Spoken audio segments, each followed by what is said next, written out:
Oklahoma and Cleveland counties.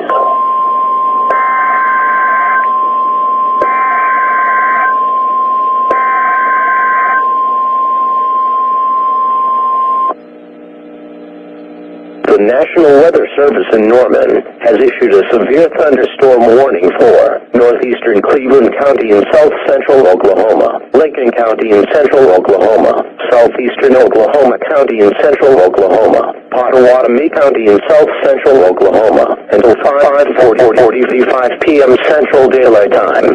At 4:46 p.m. Central Daylight Time, National Weather Service meteorologists detected a severe thunderstorm capable of producing half-dollar-size hail and damaging winds in excess of 60 miles an hour.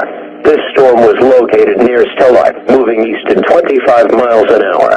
Locations impacted include Shawnee, Stellar, Chanta, Tecumseh, Hara, McLeod, Craig, Pink, Meeker, Owlsboro, Johnson, Sparks, Dale, Lake Thunderbird, Bethel Acres, Idyllwild, and Centerview.